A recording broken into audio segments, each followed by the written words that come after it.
Ibu bapak dan saudara-saudara yang dikasihi oleh Tuhan, selamat pagi. Kita berjumpa kembali di dalam Resapi di pagi hari ini. Kiranya kasih karunia, damai sejahtera dari Allah Bapa, Putra serta Roh Kudus menyertai kita sekalian. Sebelum bersama-sama kita mendengarkan pembacaan firman Tuhan, mari kita mengambil saat teduh sejenak mempersiapkan hati kita di dalam doa. Bapa kami yang ada di surga, kami mengarahkan hati kami saat ini untuk mendengarkan firman-Mu. Ketika Engkau memanggil kami untuk menerima kasih-Mu yang mewujud dalam pengajaran Tuhan yang hendak kami terima di pagi ini, kiranya Engkau berkenan mencurahkan Roh-Mu yang kudus, menolong setiap anak Tuhan di tempat ini, memahami serta menghidupi firman Tuhan di dalam perjalanan hidup kami mengikut Engkau. Di dalam nama-Mu yang kudus kami berdoa. Amin. Saudara-saudara yang dikasihi Tuhan, firman yang akan kita baca dan kita renungkan di saat ini kita terima dari Injil Yohanes pasal yang ke-10 ayat 9 sampai dengan ayat yang ke-11 yang demikian. Akulah pintu, barang siapa masuk melalui aku, ia akan selamat, dan ia akan masuk dan keluar dan menemukan padang rumput. Pencuri datang hanya untuk mencuri dan membunuh dan membinasakan. Aku datang supaya mereka mempunyai hidup dan mempunyainya dalam segala kelimpahan. Akulah gembala yang baik.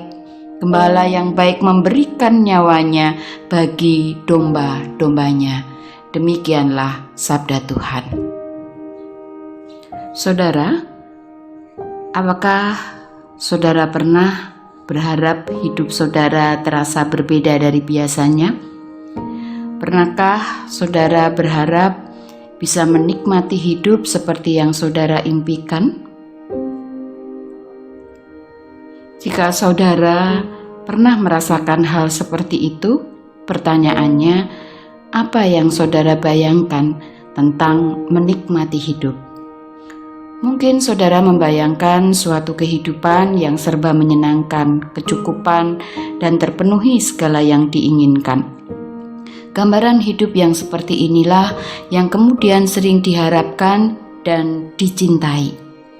Tetapi saudara, kehidupan kita pasti ada dinamikanya, ada pasang surutnya. Ketika hidup sedang senang, kehidupan kita sedang mengalami pasang. Hidup seperti inilah yang kita cintai. Tetapi bagaimana kala hidup menjadi sulit? Kehidupan kita mengalami surut. Apakah kita juga masih mencintai hidup yang seperti ini? Saudara-saudara yang dikasihi Tuhan, saat ini kita diajak untuk memandang hidup bukan dari perspektif pandang manusia pada umumnya dewasa ini, tetapi dari perspektif Allah yang mencintai hidup. Saudara, dalam sejarah perjalanan umat manusia, setelah manusia jatuh di dalam dosa, hidup manusia berada di bawah bayang-bayang maut. Hal inilah yang menciptakan situasi dan keadaan yang tidak berpengharapan. Tetapi Tuhan Allah tidak membiarkan manusia di dalam kerapuhannya.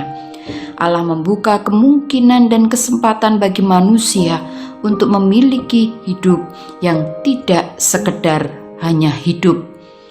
Hidup yang akan berakhir di satu titik tanpa makna dan pengharapan. Tidak. Tetapi Tuhan Allah yang mencintai kehidupan ini memberikan rencana keselamatan supaya hidup manusia tidak berlalu sia-sia. Saudara-saudara dikasihi Tuhan, pengharapan tentang Allah yang mencintai hidup ini terpenuhi dengan kehadiran dan karya Tuhan Yesus. Dalam Yohanes pasal yang ke-10 ayat 9 sampai dengan yang 11 tadi, Yesus mendeklarasikan bahwa dirinya adalah pintu untuk masuk pada keselamatan, yaitu kehidupan yang sejati. Karena memang untuk itulah Ia hadir di dunia ini, yaitu supaya manusia memiliki hidup. Jadi saudara, hidup kita saat ini adalah hidup yang karena anugerah yang telah diwariskan bagi kita. Sehingga hidup kita ini pun bukan hidup yang sembarang hidup, melainkan hidup yang telah dimenangkan. Saudara-saudara dikasih Tuhan, kita dipanggil untuk juga mencintai hidup. Dan mencintai hidup berarti mensyukuri hidup sebagai anugerah Tuhan yang kita wujudkan melalui hidup untuk Tuhan dan untuk sesama. Kehidupan yang terus berjuang untuk mewujudkan hidup yang mendatangkan kebaikan bagi semua, bukan hanya untuk diri sendiri atau sekelompok orang saja. Mencintai hidup berarti juga menjalani hidup dengan rendah hati di hadapan Allah, setia mentaati kehendak Allah. Mencintai hidup juga berani hidup bersama-sama dengan Allah Sang Raja kehidupan dengan segala rencana dan kehendaknya. Berani mengarungi hidup dengan suka dukanya, karena Kristus adalah Sang Gembala yang baik bagi kita. Amin.